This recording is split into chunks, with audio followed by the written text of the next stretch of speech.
अऊज़ु बिल्लाहि मिनश्शैतानिर्रजीम बिस्मिल्लाहिर्रहमानिर्रहीम। तो हम बात कर रहे थे कि यहाँ तक जो है वो खिताब अहले किताब से था, और अहले किताब से जो वो खिताब है वो खत्म करते हुए अब खिताब शुरू हो रहा है ईमान वालों से। आयत नंबर 100 से, अऊज़ु बिल्लाहि मिनश्शैतानिर्रजीम, या अय्युहल्लज़ीना आमनू इन तुतीउ फरीक़म मिनल्लज़ीना ऊतुल किताबा यरुद्दूकुम बअदा ईमानिकुम काफिरीन। ऐ लोगो जो ईमान लाए हो, अगर तुमने अतात की एक ग्रोह की इनमें से जो किताब दिए गए थे, वो तुम्हें तुम्हारे ईमान के बाद काफिर बनाकर फेर देंगे। यानी ईमान वालों से क्या बात की गई है यहाँ पे? मैं आपके सामने इसका बामुहावरा तर्जुमा रखती हूँ। ऐ लोगो जो ईमान लाए हो, अगर तुमने इन अहले किताब में से एक ग्रोह की बात मानी, तो ये तुम्हें ईमान से फिर कुफर की तरफ फेर कर ले जाएंगे। कोई भी, अब ग्रोह में से क्या मुराद हो सकती है? कोई भी ग्रोह हो सकता है, ठीक है। यानी यहूद हो सकते हैं या नसारा हो सकते हैं, या यहूद और नसारा भी क्योंकि मुख्तलिफ ग्रोहों में बटे हुए थे, तो उनमें से भी कोई भी ग्रोह हो सकता है। बात असल में क्या हो रही है कि उनकी अतात नहीं करनी।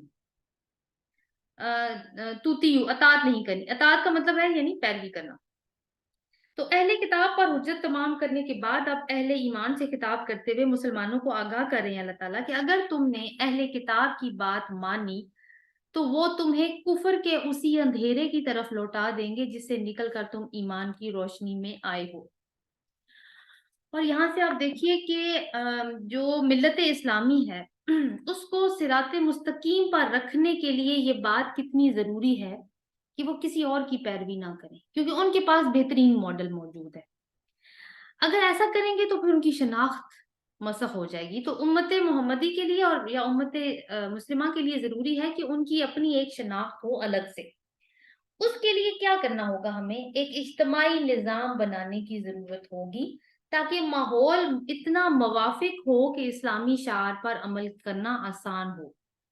कोई, अब यहाँ पे क्या है, क्या माहौल ऐसा है, हम तो इस कदर पैरवी में अंधे हो चुके हैं, अहले किताब की पैरवी में, यानी वेस्टर्न वर्ल्ड की पैरवी में, कि अब जब अपने दीनी शार पर अमल करने की बारी आती है तो हम थोड़े से ठिठक जाते हैं, रुक जाते हैं हमारे कदम, कि नहीं, लोग क्या कहेंगे अगर हमने ये कर लिया। मैंने हिजाब ले लिया तो लोग क्या कहेंगे। मैंने अपनी शलवार ऊंची कर ली, टखनों से ऊपर कर ली, मैंने दाढ़ी रख ली, मैंने टोपी पहन ली, तो मुझे तो पेंडू कहा जाएगा।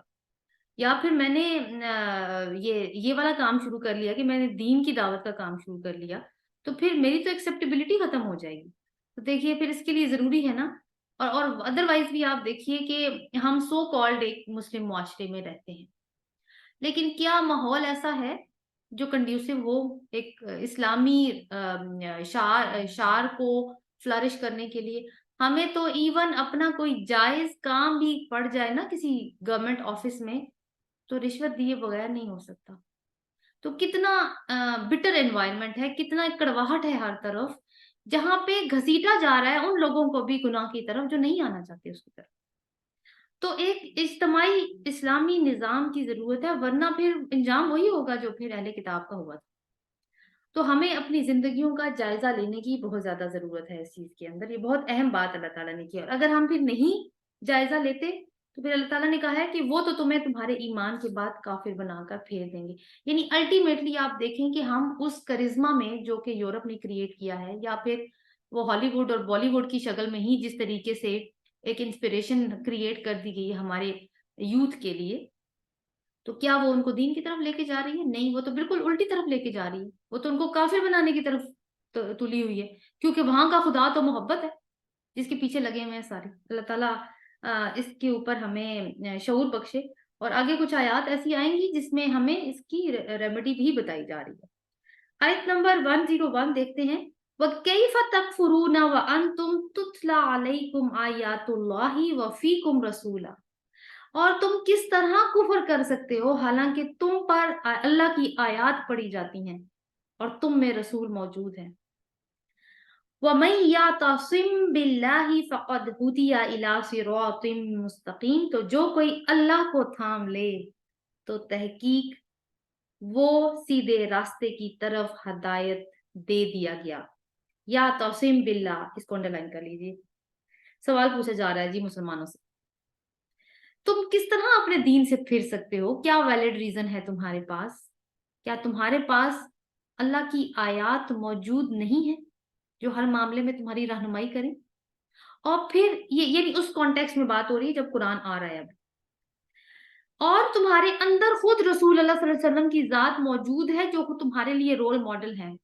किसी चीज पर कैसे अमल करना है तुम्हें मुश्किल लग रहा है, तुम्हें रसूल कर करके दिखा रहा है। आज शायद ये सवाल हमारे माइंड में है कि हमारे दरमियान तो रसूल मौजूद नहीं है। बिल्कुल ठीक बात है, नहीं है मौजूद, मगर उनकी सीरा तो है जिसको बड़ी मेहनत से प्रिजर्व किया गया है। वो हदीस के बड़े बड़े जखीरे के तौर पर मौजूद है। वो अल्फाज हमारे पास मौजूद हैं जो रसूल अल्लाह सल्लल्लाहु अलैहि वसल्लम की जुबान मुबारक से अदा हुए थे।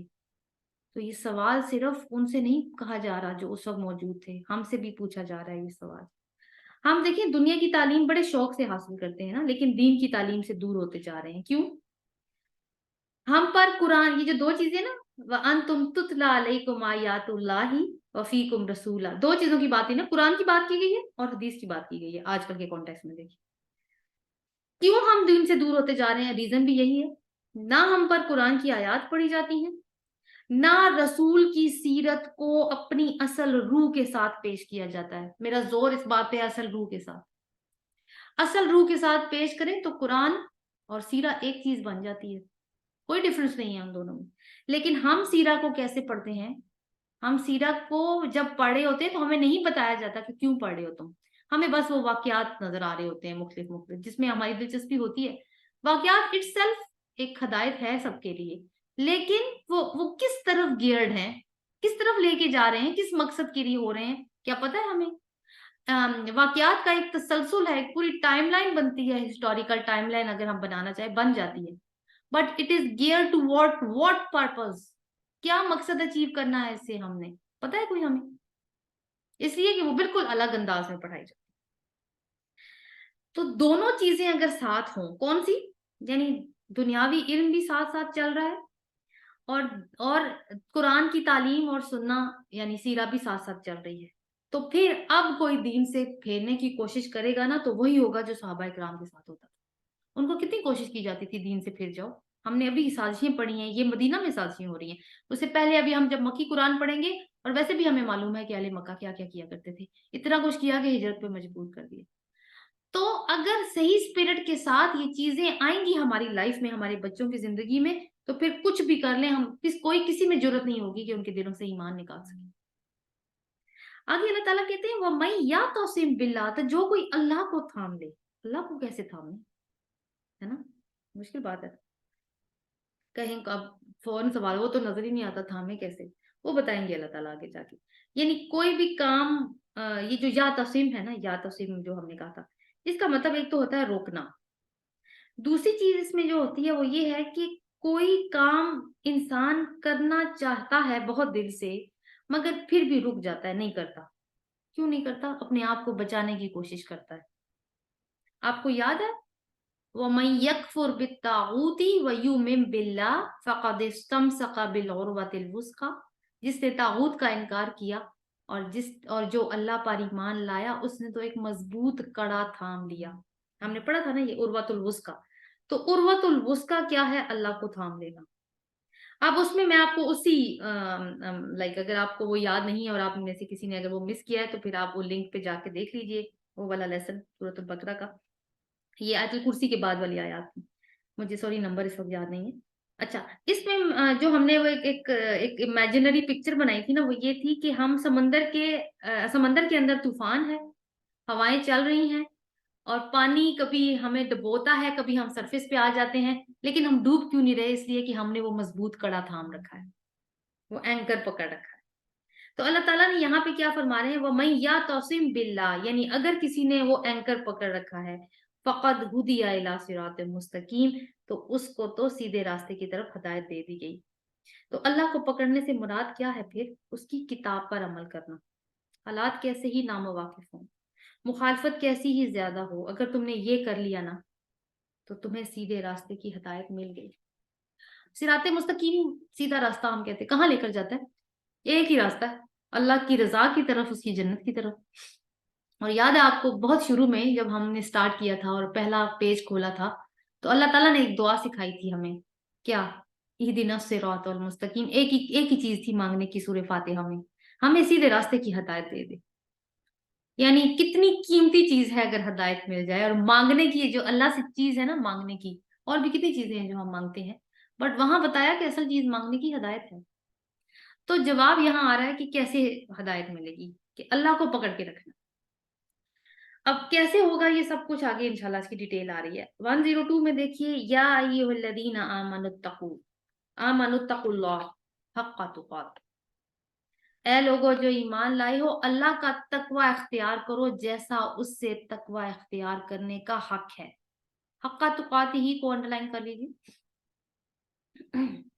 वला तमूतुन्ना इल्ला व अंतुम मुस्लिमून, और हरगिज तुम मत मरना मगर इस हाल में कि तुम मुसलमान हो।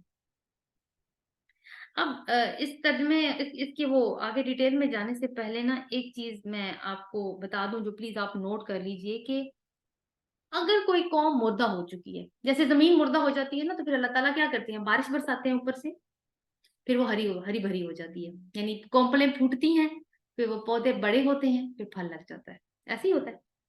अगर कोई कौम मुर्दा हो चुकी है, और मुझे बताने की जरूरत नहीं है कि वो मैं ये बिल्कुल नहीं कहूंगी कि वो हमारी कौम है, वो हमारी नहीं हो सकती, हो सकता है किसी और की बात हो रही हो, खैर। अगर कोई कौम मुर्दा हो जाए तो उसको जगाने के 3 स्टेप्स हैं, 3, और एक स्टेप अभी आ रहा है। यानी एक 102 में पहला स्टेप है, 103 में दूसरा स्टेप है, और 104 में तीसरा स्टेप है।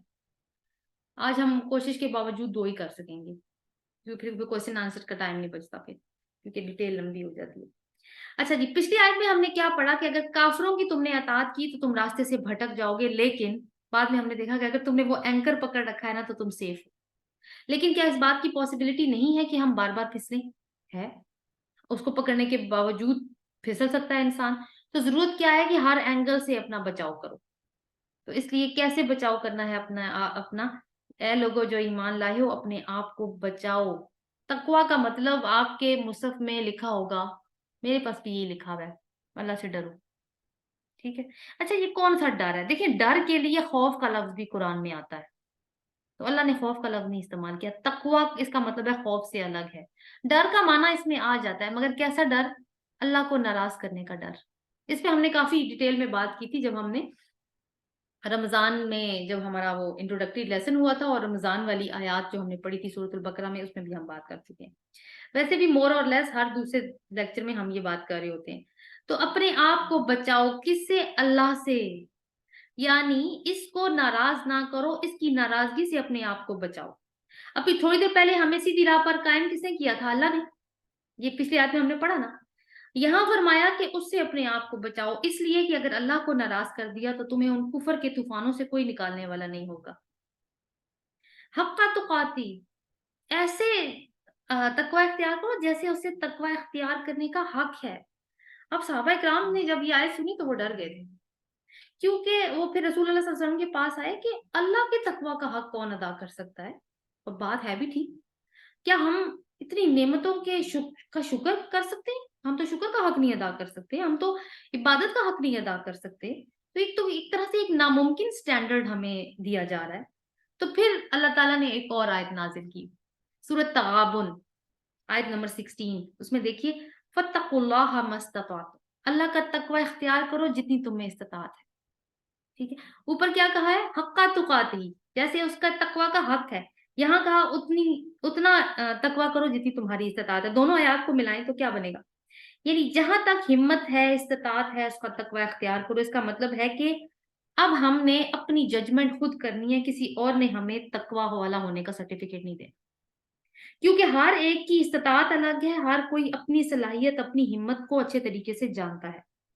मैं यहाँ पे इस्तिताअत के ऊपर काफी लंबी बात कर सकती हूँ, मगर मैं नहीं करूंगी, इसलिए कि सूरतुल बकरा की जब आखिरी 2 आयात हमने पढ़ी थी तो उसमें हमने काफी डिटेल में इस्तिताअत को डिस्कस किया था। तो वो भी आप रेफरेंस के लिए देख सकते हैं। अदरवाइज तो मुझे पक्का यकीन है कि आपको याद होगा कि वो उसका क्या मतलब है। बहरहाल, तो इस्तिताअत की बात यह है कि हर एक की अपनी है। अब ये है कि अब तुमने अपनी इस्तिताअत को खुद चेक करना है। اور آگے دیکھیے کہ بڑے ہی ایک چونکا دینے والا انداز ہے، ولا تموتن، ایک کمانڈ دی جا رہی، حکم دیا جا رہا ہے، اور ہرگز مت مرنا تم، الا وانتم مسلمون، مگر اس حال میں کہ تم مسلمان ہو۔ ایسا نہیں لگتا ایسے کہا جا رہا ہے جیسے ٹیچر کہتی ہے کل مت اسکول آنا اگر تم نے یونیفارم نہ پہنا ہو تو، بالکل ایسی بات ہو رہی ہے، مطلب مجھے ایسے ہی لگ رہا ہے اس کا انداز، یعنی حکم دیا جا رہا ہے مت مرنا مگر اس حال میں کہ مسلمان ہو۔ ایسے لگتا ہے نا جیسے ہمیں پتا ہو کہ ہم نے کب مرنا ہے، اس آیت کو پڑھ کے اس میں کافی گہری بات کی جا رہی ہے یہاں پہ، موت کی بات ہے۔ موت کیا ہے؟ اصل میں دوسری زندگی کا آغاز ہے موت۔ موت وہ دروازہ ہے جو اس دنیا سے نکال کر کسی دوسری دنیا میں لے جاتا ہے۔ تو اللہ تعالیٰ فرما رہے ہیں کہ اس دوسری زندگی کی ابتدا مت کرنا مگر اس حال میں کہ تم مسلمان، کیونکہ اگر تم مسلمان نہیں ہونا تو تمہارے لیے کچھ بھی نہیں ہے اس دوسری دنیا میں، تمہارا وقت گزرتا جا رہا ہے، موت کسی بھی وقت آ سکتی ہے، دروازے پہ کوئی گھنٹی نہیں ہوگی، لہٰذا ہر وقت ایسی کیفیت میں زندگی گزارو کہ اپنے آپ کو بچانے کی فکر میں مصروف ہو، حق تقاتی، اللہ کا تقوی کا حق ادا کرو۔ اب اللہ تعالیٰ نے یہاں پہ کہا ہے وَأَنْتُمْ مُسْلِمُونَ، اس حال میں کہ تم مسلمان ہو، یہ نہیں کہا وَأَنْتُمْ مُؤْمِنُونَ، ٹھیک ہے؟ کیوں نہیں کہا؟ ایمان دل کی کیفیت کا نام ہے، اور اسلام کیا ہے؟ پریکٹیکل امپلیمنٹیشن آف ایمان۔ ایمان تو نہیں نظر آتا نا، لیکن عمل نظر آتے ہیں، ٹھیک ہے؟ تو یعنی ایکٹیو سبمیشن کر دینا اللہ تعالیٰ کے سامنے۔ تو جب موت آئے تو اس وقت مسلمان ہی ہونا، موت یہ نہیں کہے گی اچھا ابھی آپ مووی دیکھ رہے ہیں چلیں پھر میں رمضان میں آتی ہوں، ہاں نہیں، یہ نہیں ہوگا۔ موت کا احساس ہر وقت رکھنا ہے ہم نے اپنے ساتھ۔ اور دیکھیں جس سٹیٹ میں ہم مرتے ہیں نا وہ بہت اہم ہوتی ہے، ہم دعا کرتے ہیں نا یا اللہ ہمارا خاتمہ بالایمان کرنا، یہ بہت بڑی دعا ہے۔ کچھ لوگ ابھی سوشل میڈیا میں تو ہم دیکھتے ہی رہتے ہیں، اب لوگوں کی ایون موت کو بھی پکچرائز کر کے دے دیا جاتا ہے کہ کچھ لوگ سجدے کی حالت میں مر جاتے ہیں، سبحان اللہ، کچھ رکوع کی حالت میں، کچھ ایک طرف سلام پھیرتے ہیں دائیں طرف، بائیں طرف سلام پھیرنے کی نوبت نہیں آتی، جان نکل جاتی ہے۔ اور دوسری طرف کچھ ایسے بھی ہوتے ہیں جو ایکٹیولی کسی گناہ میں انگیج ہوتے ہیں، چوری کرنے گئے، ڈاکہ مارنے گئے، پولیس مقابلہ ہو گیا، گولی کھا کے مر گئے، کس حال میں مرے؟ زنا کے مرتکب ہو رہے تھے، موت آ گئی، استغفر اللہ، سوچیں تو صحیح ذرا کس حال میں جان گئی۔ پتہ نہیں، میں اکثر یہ بات سوچتی ہوں، انسان بہت مختلف کیفیات سے گزرتا ہے نا، کبھی کبھی بہت غصہ آ جاتا ہے، اس غصے میں ہم بدگمانی کا شکار سب سے پہلے ہوتے ہیں، کیونکہ شیطان پھر زیادہ زور زور سے پھونکے مارتا ہے اس ٹائم پہ۔ اب میں نے یہ سوچنا شروع کیا ہے کہ اپنے آپ کو ایک پریکٹس دینے کے لیے کہ اس حال میں میری موت آ گئی تو کیا ہوگا؟ دیکھیں کسی بھی وقت آ سکتی ہے نا، کوئی انڈیکیشن تو کوئی نہیں ہے۔ تو اب کیا ہے کہ یہ آیت جو ہے نا یہ ہماری ہی بات کر رہی ہے، تو فرعون اور نمرود کی بات نہیں کر رہی، یہ میری اور آپ کی بات کر رہی ہے۔ اچھا، کیونکہ ڈیتھ جو ہے نا وہ ایک انڈیویجولائزڈ میٹر ہے، ہر ایک کو الگ الگ موت آتی ہے نا، ہر ایک کا اپنا معاملہ ہے۔ اب دیکھیں وہی والی بات ہے، شادی ہر کوئی کرے یا نہ کرے، بچے کسی کی ہو نہ ہو، جاب کسی کی زندگی میں لگے نہ لگے، امیر کوئی ہو نہ ہو، گاڑی کسی کے پاس ہو سکتی ہے کسی کے پاس نہیں ہو سکتی، اسی طرح مختلف چیزیں، بٹ موت ہر ایک کی ہوگی، یہ پکی بات ہے۔ تو یہ جو آیا ہے نا یہ پرسنل ٹرانسفارمیشن کی بات کر رہی ہے۔ مائنڈ میں کیا بات رکھنی ہے آپ نے؟ وہ 3 سٹیپس جو ایک مردہ قوم کو جگانے کے۔ تو پہلا سٹیپ کیا ہے؟ پرسنل اویکننگ، خود جاگو پہلے۔ جب کوئی اللہ کا تقوی اختیار کر کے زندگی گزارتا ہے اور ہر وقت اس احساس کے ساتھ جیتا ہے تو اس کا مطلب ہے کہ وہ اپنی موت کو یاد رکھے ہوئے ہے۔ ہماری زندگی کا سب سے بڑا ایسٹ کیا ہے؟ وقت، اور وہی ہمارے ہاتھوں سے پھسلتا جا رہا ہے۔ سب سے بڑا نقصان بھی اس کا مطلب ہے پھر وقت کا ہی ہوگا۔ اور کیا ہوگا کہ اگر کفر کی حالت میں اگلی دنیا میں آنکھ کھلی تو وقت تو ضائع ہو گیا نا، سارا مہلت تو ختم۔ اور یہ یاد رکھنا ہے کہ ہم بے شک ریئلائز کریں یا نہ کریں، اللہ تعالیٰ سورہ انشقاق کی آیت نمبر 6 میں فرماتے ہیں یا ایھا الانسان انک قادح الی ربک قدحا فملاقی، اے انسان تو اپنے رب کی طرف اس کی ملاقات کے لیے کشاں کشاں بڑھ رہا ہے۔ کنویئر بیلٹ کا پتہ ہے نا آپ کو، جو خود چل رہی ہوتی ہے، اس کے اوپر سامان رکھتے ہیں، یا کبھی کبھی لوگ بھی کھڑے ہوتے ہیں، یا ایسکیلیٹر سوچ لیں مائنڈ میں، سیڑھیاں ہوتی ہیں جو بجلی سے چل رہی ہوتی ہیں۔ آپ نے شاید یہ نوٹس کیا ہو کہ ہم ان سیڑھیوں پہ جب چڑھتے ہیں نا تو وہ زینہ خود بخود موو کر کے ہمیں دوسرے فلور پہ پہنچا دیتا ہے، لیکن کچھ لوگ ایسے ہوتے ہیں جو اس موو کرتے ہوئے زینے پر بھی سیڑھیاں چڑھ رہے ہوتے ہیں۔ اب دیکھیں آپ بے شک خود سیڑھیاں چڑھیں یا کھڑے ہوں، الٹیمیٹلی آپ نے دوسرے فلور پہ چڑھنا ہے. بچہ پیدا ہو گیا، وہ کنویئر بیلٹ پہ بیٹھ گیا ہے، چاہے یا نہ چاہے وہ اپنے رب کی طرف جا رہا ہے. تو سوچنا ہے نا پھر کیا کرتے ہوئے جا رہے ہیں. سوچنے کی بات تو یہ ہے. اگلی آیت دیکھتے ہیں 103. وَاعْتَصِمُوا بِحَبْلِ اللَّهِ جَمِيعًا وَلَا تَفَرَّقُوا. بہت اہم آیت ہے.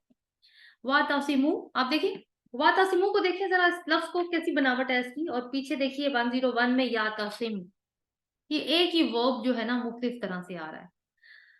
اللہ کی رسی کو، یعنی سب کے سب اللہ کی رسی کو مضبوطی سے پکڑ لو اور تم فرقہ فرقہ مت بنو.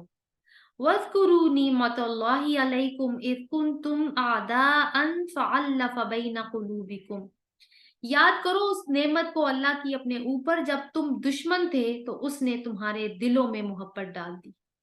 فَأَصْبَحْتُمْ بِنِعْمَتِهِ إِخْوَانًا، تو تم اس نعمت سے بھائی بھائی بن گئے. وَكُنْتُمْ عَلَى شَفَا حُفْرَةٍ مِّنَ النَّارِ، اور تم آگ کے گڑھے کے کنارے پر کھڑے تھے. فَأَنْقَذَكُم مِّنْهَا، تو اس نے تمہیں بچا لیا. كَذَلِكَ يُبَيِّنُ اللَّهُ لَكُمْ آيَاتِهِ لَعَلَّكُمْ تَهْتَدُونَ. اس طریقے سے وہ اللہ اب تمہارے لیے اپنی آیات کو واضح کرتا ہے تاکہ تم ہدایت پا جاؤ. اس میں آپ دیکھتے ہیں کہ دیکھیں ابھی سوال یہ ہے کہ اب انڈیویجول ریفارم تو ہو گئی، وہ ہم نے پچھلی آیت میں دیکھی نا. اب انڈیویجول ریفارم جو ہوتی ہے یا پرسنل اویکننگ جو ہوتی ہے وہ ہر ایک کی ایک طریقے سے نہیں ہوتی. اللہ تعالیٰ ہر ایک کے لیے مختلف دروازہ کھولتے ہیں. کوئی کسی طرح سے تقویٰ کی طرف آتا ہے، کوئی کسی طریقے سے تقویٰ کی طرف آتا ہے. اب یہ ہے سوال جو اہم ہے، وہ یہ ہے کہ اب ان سب کے درمیان میں یونٹی کو کیسے قائم کیا جائے. ایک شخص تقویٰ اختیار کر کے دائیں سے آ رہا ہے، ایک بائیں سے آ رہا ہے، ایک شمال سے آ رہا ہے، ایک جنوب سے آ رہا ہے، ایک اوپر سے آ رہا ہے، سوری آگے سے آ رہا ہے، پیچھے سے آ رہا ہے. تو آپ ان کو ایک پلیٹ فارم پہ کیسے جمع کیا جائے. ٹھیک ہے، کیونکہ ایک پلیٹ فارم پہ جمع ہونا ضروری ہے، ورنہ جو تیسرا سٹیپ ہے وہ نہیں ہو سکے گا. تو کلیکٹیو لیول پہ جمع کرنا ہے. دیکھیں ہر مومن ایک نور یا ایک لائٹ کی طرح ہوتا ہے نا. تو دنیا میں پھر لائٹ کو بڑھانے کے لیے ان ساری روشنیوں کا اکٹھا ہونا ضروری ہے. تو اس کے لیے پھر اتحاد کی ضرورت پڑے گی. اور رسول اللہ صلی اللہ علیہ وسلم نے بھی اجتماعیت پر بہت زور دیا ہے مختلف زاویوں سے. جیسے بتایا کہ گھر میں پڑھی جانے والی ذاتی نماز سے بہتر ہے کہ جماعت کے ساتھ نماز ادا کی جائے، اس کا ریوارڈ الگ ہے، وہ 27 درجے بہتر ہوتی ہے اس نماز سے جو گھر میں پڑھی جائے. اسی طرح جو اجتماعی نیکیاں ہوتی ہیں نا ان کا ریوارڈ بڑھ جاتا ہے. تو اب اللہ تعالیٰ ہمیں یہاں بتا رہے ہیں کہ اتحاد کیسے ہوگا یا اجتماعیت کا ماحول کیسے ہوگا. وَاعْتَصِمُوا بِحَبْلِ اللَّهِ وَلَا تَفَرَّقُوا. اللہ کی رسی کو پکڑ لو سب کے سب اور فرقہ فرقہ نہ ہو. اللہ کی رسی کیا ہے؟ پیچھے کیا بات ہوئی تھی؟ وہ جو ہم نے پڑھی تھی یا تعصم باللہ، اللہ کو پکڑ لو. تو میں نے اس وقت آپ سے کہا تھا کہ آگے جا کے بات ہوگی کہ اللہ کو کیسے پکڑے. تو اللہ کی رسی کو پکڑ لو، اصل میں بات یہ ہے. ٹھیک ہے، کیا ہے یہ اللہ کی رسی؟ تو اس کے لیے حضرت علی رضی اللہ عنہ نے فرمایا کہ یہ رسی قرآن ہے. حضرت عبداللہ بن مسعود رضی اللہ عنہ نے فرمایا کہ قرآن آسمان سے زمین تک لٹکتی ہوئی اللہ کی رسی ہے، جس کا ایک سرا اللہ کے ہاتھ میں ہے اور دوسرا ہمارے ہاتھ میں. کبھی قرآن پکڑتے ہوئے ہم میں سے کسی کو یہ احساس ہوا ہے کہ ہم نے ایک طریقے سے اپنے رب کو پکڑ کے رکھا ہے، اس کے کلام کو پکڑ کے رکھا ہے؟ یہ اس رسی ہے جس کا دوسرا سرا، اگر ایک سرا میرے ہاتھ میں ہے نا، اگر میرے ہاتھ میں قرآن ہے تو دوسرا میرے رب کے ہاتھ میں. آپ دیکھیے گا فیلنگ ہی چینج ہو جاتی ہے انسان کی نا یہ سوچ کی. ویسے تو اللہ کو پکڑنا ایک ایبسٹریکٹ آئیڈیا ہے، لیکن یہ جو چیز ہے نا وَاعْتَصِمُوا بِحَبْلِ اللَّهِ، یہ ہمیں ایک پریکٹیکل اپروچ دے رہی ہے. جمیعہ کو دیکھتے ہیں، اس کے نا دو مطلب ہو سکتے ہیں. ایک یہ کہ سب کے سب، یعنی کلیکٹیولی آل آف یو. دوسری بات ہے کہ پوری کتاب کو پکڑو. یہ نہیں کرنا کہ یہ حصہ آسان ہے اس پہ عمل میں کر لوں گی، یہ مشکل ہے اس کو چھوڑ دیا. نہیں، پوری کتاب کو پکڑو. اس کا فائدہ کیا ہوگا؟ آپ سب نے ٹگ آف وار تو دیکھا ہوگا. ٹگ آف وار میں ایک رسی ہوتی ہے بیچ میں، جس میں دو چیزیں بڑی اہم ہوتی ہیں. ایک کیا کہ لوگ بڑے نزدیک ہوتے ہیں ایک دوسرے کے. دوسری بات یہ ہوتی ہے کہ ان دونوں ٹیمز کی ایک ڈائریکشن ہوتی ہے جس کی طرف وہ ایفرٹ لگا رہے ہوتے ہیں. یہ ہوتی ہے نا. تو اگر ہم سب، یعنی سب لوگ اگر قرآن کی رسی کو تھام لیں تو ان کی سوچ کا محور، ان کی سمت اور ان کا مقصد ایک ہو جاتا ہے. حالانکہ قرآن کی تفسیر میں کافی ورائٹی موجود ہے، مگر پھر بھی قرآن کا پیغام ایک ہی ہے. اور قرآن کے علاوہ سیرہ کا بھی وہی پیغام ہے، کیونکہ قرآن اور سیرہ باہم ملے ہوئے. یہ جو آج کل پھر ہمیں تفرقہ نظر آ رہا ہے نا، اس لیے کہ ہم نے پھر قرآن کو پوری طرح سے نہیں پکڑا ہوا. قرآن کو ایک بنیادی تعلیم کی حیثیت حاصل نہیں ہے ہمارے ہاں باقی علوم کی جس طرح سے ہے. باقی علوم کے ساتھ اگر ہم اس کی اہمیت کو بھی اجاگر کریں ساتھ ساتھ، یعنی دو چیزیں اکٹھی چلیں سائڈ بائی سائڈ، دنیاوی علم بھی اور وحی کا علم بھی. کیونکہ سیگریگیشن تو ہم نے کی ہے نا، اللہ تعالیٰ نے تو نہیں کہا تھا کہ دنیاوی علم الگ ہوگا اور دین کا علم الگ ہوگا. اگر ہم نے یہ کر دیا تو پھر پوری زندگی کا فائدہ ہے، لیکن یہ ہے کہ یہ کر کے چھوڑ نہیں دینا، بلکہ پوری زندگی ان دونوں کے ساتھ ان ٹچ رہنا ہے. جیسے کہ آپ دیکھیں کہ ہم جس زمانے میں جی رہے ہیں، روزانہ ٹیکنالوجی کے میدان میں نئی نئی چیزیں آ رہی ہیں، تو ہم وہ نئی نئی چیزیں سیکھتے ہیں نا اپنے آپ کو اپڈیٹ کرنے کے لیے. تو اسی طرح ہمیں قرآن اور سنہ کو بھی ساتھ رکھنا ہے. اور دیکھیں ہر زمانے کے بارے میں ہمیں اس میں ہدایت ملتی ہے. چیز کیا ہے جو کرنے والی ہے، وہ یہ ہے کہ مسلمانوں نے ابھی تک ہم وہ بہت ساری پرانی تفاسیر کے اوپر ہی ڈیپینڈ کرتے ہیں، بہت ساری چیزیں نہیں سمجھ میں آتی ہمیں. اب اگر مسلمان دنیا کے علوم کے اوپر دسترس حاصل کریں، جو کہ نہیں کر رہے وہ، تو ایک پوری ٹیم بن جائے. جیسے فزیولوجی، جن کا سبجیکٹ اسپیشلسٹ جو فزیولوجی میں، ہیومن فزیولوجی میں ہے، وہ ایک طرف ہو جائیں. وہ جو اسپیس سائنسز میں اچھے ہیں وہ سائڈ پہ ہو جائیں. جو فزکس میں اچھے ہیں وہ ادھر ہو جائیں. جو میتھس میں اچھے ہیں وہ ہو جائیں. جو کوئی سائیکولوجی میں اچھا ہے، کوئی سوشیولوجی میں اچھا ہے، کوئی یہ سوشل سائنسز کی بات ہے، کوئی لٹریچر میں اچھا ہے، کسی کی لینگویج اچھی ہے، تو یہ سارے اکٹھے ہوں اور ان کے پاس وہی کا علم بھی ہو، ایک ٹیم بن جائے. اور پھر یہ قرآن کو دیکھیں اور اس کو سمجھیں اور پڑھیں. تو ہمیں یہ کہنے کی، ہمارے نوجوانوں کو یہ فیل کرنے کی ضرورت نہیں پڑے گی کہ یہ ریلیونٹ نہیں ہے. یہ کہنے کی ضرورت نہیں پڑے گی. یہ کیوں کہتے ہیں یہ ریلیونٹ نہیں ہے؟ اس لیے کہ ہم نے قرآن کو ایک لیونگ ڈاکیومنٹ کے طور پر لیا ہی نہیں ہے کبھی. تو اس طرح سے اگر ہم کریں گے تو کیا ہوگا کہ قرآن بھی، اس کا پیغام ہر دور میں زندہ رہے گا، اور ہر دور میں لوگوں کو یہ کرنے کی ضرورت ہے. پر آگے چلتے ہیں کہ وہ کہتے ہیں نا، آگے اللہ تعالیٰ نے کہا ولا تفرقو، اور تفرقہ مت کرو، یعنی پارا پارا نہ ہو. آئیڈیاز میں ڈس اگریمنٹ ہو سکتا ہے کہ نماز کے لیے ہاتھ ادھر باندھو یا ادھر باندھو، مطلب کوئی کہتا ہے سینے پہ باندھو، کوئی کہتا ہے ناف کے نیچے باندھو. ٹھیک ہے، اگریمنٹ ہو سکتا ہے، ڈس اگریمنٹ ہو سکتا ہے. لیکن اگر نظر مقصد پر ہونا، جیسے نماز کا مقصد کیا ہے؟ اللہ سے جڑنا. اگر اللہ سے جڑ گئے تو یقین کیجیے آپ کو فیل بھی نہیں ہوگا ہاتھ کدھر بندھا ہوا ہے.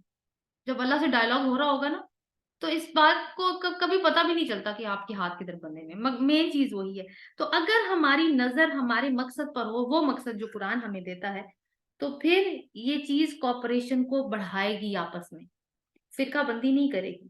اللہ تعالیٰ نے کہا وَاذْكُرُوا نِعْمَتَ اللَّهِ عَلَيْكُمْ إِذْ أَنْتُمْ أَعْدَاء، تو یاد کرو اللہ تعالیٰ کی اس نعمت کو جب تم آپس میں دشمن تھے.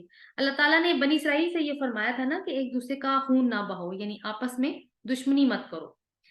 اب جب یہ جو عرب قبائل تھے، جیسے اوس اور خزرج کو ہی دیکھ لیں، تو ان کی جنگ اسلام آنے سے پہلے گزشتہ 100 سال سے جاری تھی، اور یہ عرب کے بڑے قبیلے تھے. تو اللہ تعالیٰ نے کہا کہ فَأَلَّفَ، تو اللہ تعالیٰ نے الفت ڈال دی بَيْنَ قُلُوبِكُمْ، تمہارے دلوں میں. بنعمت، یہاں تک پہلے دیکھ لیتے ہیں. تو فَأَلَّفَ، الف ہوتا ہے، الفا کہتے ہیں ہزار کو. تو فَأَلَّفَ کا مطلب ہوتا ہے کسی چیز کہ جس کے ہزاروں ٹکڑے ہو چکے ہوں، ان کو دوبارہ جوڑ کر واپس اپنی شکل میں لے آنا. اس کو تالیف کہتے ہیں، اس پروسیس کو.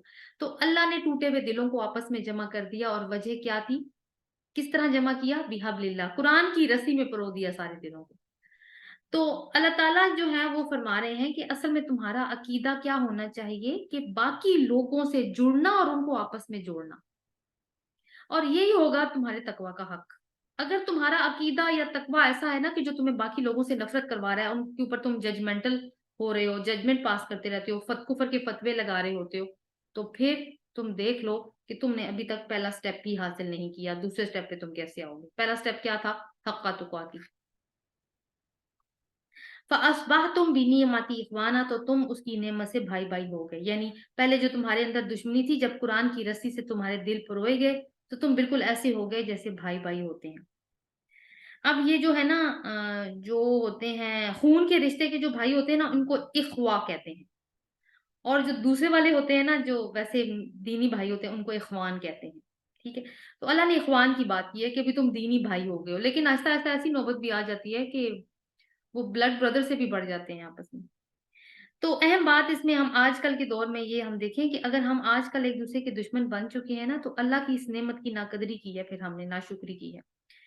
यहाँ पे सूरतुल बकरा की 2 आयत मैं जरूर कोट करूंगी, आयत नंबर 84 एंड 85, अगर आप उसको अपने सामने खोल सकें तो मैं ना जल्दी से पढ़ के आपके सामने उसका तर्जुमा रख देती हूँ। सूरतुल बकरा आयत नंबर 84 एंड 85। वइज़ अख़ज़ना मीसाक़कुम ला तस्फ़िकून दिमाअकुम वला तुख़रिजून अनफुसकुम मिन दियारिकुम सुम्मा अक़ररतुम व अंतुम तशहदून। जब हमने तुमसे पुख्ता अहद लिया कि तुम खून नहीं बहाओगे और तुम अपने नफ्स अपने भाइयों को यानी घर से नहीं निकालोगे, तुमने इसका इकरार किया और तुम उसके गवाह हो। सुम्मा अंतुम हाउलाई तक़तुलूना अनफुसहुम व तुख़रिजूना फ़रीक़म मिनकुम मिन दियारिहिम। फिर तुम वही लोग हो जिन्होंने कत्ल किया अपने भाइयों को और उनको एक फरीक ने दूसरे को घरों से निकाला। तज़ाहरून अलैहिम बिल इस्मि वल उद्वान, तुम उन पे अटैक करते हो गुनाह के साथ और नाफरमानी के साथ। व इन यातूकुम उसारा तुफादूहुम, और जब वो कैदी बनकर तुम्हारे पास आते हैं तुम उनके लिए फिदिये जमा करते हो। वहुवा मुहर्रमुन अलैकुम इखराजुकुम, हालांकि यही तुम पर हराम था कि तुम उनको घरों से निकाल दे। अहम बात क्या है? अफतुमिनून बिबादिल किताबि व तकफुरून बिबाद, क्या तुम किताब के एक हिस्से का एक हिस्से पर ईमान लाते हो और एक का कुफ्र करते हो? फमा जज़ाउ मन यफ़अल ज़ालिका मिनकुम इल्ला ख़िज़्युन फ़िल हयातिद दुनिया, तो क्या अंजाम होगा जो ऐसा करे सिवाय ये कि दुनिया की रुसवाई। व यौमल क़ियामति युरद्दूना इला अशद्दिल अज़ाब, और क़यामत वाले दिन वो बहुत ज़्यादा शदीद अज़ाब की तरफ लौटाए जाएंगे। वमल्लाहु बिग़ाफ़िलिन अम्मा तामलून, तो अल्लाह गाफिल नहीं है जो तुम करते हो। तो आप देखेंगे ये सूरतें क्या किताब से कुफर की बात है ना, आधी किताब को मानते हो आधी को नहीं मानते, वहां पे ये बात हुई। यहाँ पे क्या है? वातसिमु बिहब्लिल्लाह, अल्लाह की रस्सी को मजबूती से थाम लो। तो अब अगर नहीं थामोगे तो क्या अंजाम होगा? दुनिया की रुसवाई और आखिरत में भी शदीद अजाब। अब अल्लाह ताला कहते हैं कि एक और जो यूनिटी की बात हुई है ना, बड़ी अच्छी मिसाल यहाँ पे दी है कि तुम जहन्नुम के किनारे के ऊपर पहुंचे हुए थे, अल्लाह ताला ने तुम्हें बचाया, यानी आपस में तुम यहाँ तक पहुंच चुके थे। अब देखें कि जब फॉर एग्जाम्पल कि कोई मुझे तो ये एक्सपीरियंस हुआ है कि एक हादसे का शिकार हो गए हम लोग, कुछ लोग, जो कि एक ग्रोथ था लोगों का ना, तो उसमें ये हुआ कि लोग बड़ा ना एक दूसरे के साथ वो पहले बड़े अजनबियों की तरह बैठे हुए थे, लेकिन उसके बाद एक दूसरे से को पूछना आप ठीक हैं, एक दूसरे की का ख्याल रखना, किसी को खाने की जरूरत है, किसी को कोई बैंडेज वगैरह की जरूरत है, सब देख रहे थे एक दूसरे को। तो ये चीज भी इत्तेहाद पैदा कर देती है। तो अल्लाह ताला कहते हैं कि तुम्हें तो अल्लाह वो जहन्नुम के गड्ढे से बचा कर लाया है, उससे बड़ा भी कोई हादसा हो सकता था, तो तुम कैसे एक दूसरे से दुश्मनी रख सकते हो? ठीक है। तो अल्लाह की नेमत ने तुम्हें उस आग से बचाया। कौन सी नेमत? वही कुरान। कदालिका युबय्यिनुल्लाहु लकुम आयातिही लअल्लकुम तहतदून, और इसी तरह अल्लाह तुम्हारे लिए अपनी आयत को वाज़ेह करता है ताकि तुम हदायत पाओ। तो ये 2 स्टेप्स हैं जो हमें अपने माइंड में रखने हैं। सबसे पहले क्या है कि पर्सनल लेवल के ऊपर अपनी ट्रांसफॉर्मेशन करनी है, और फिर उसके बाद इज्तिमाइयत में जुड़ने की क्या पीछे मोटिव है, बिहाब्लिल्लाह। यहीं तक रखते हैं, इंशाल्लाह अगला स्टेप आगे पढ़ेंगे अगले सेशन में। सुब्हानकल्लाहु व बिहम्दिका नशहदु ला इलाहा इल्ला अंता नस्तगफिरुका व नतूबु इलैक। अस्सलामु अलैकुम व रहमतुल्लाहि व बरकातहू।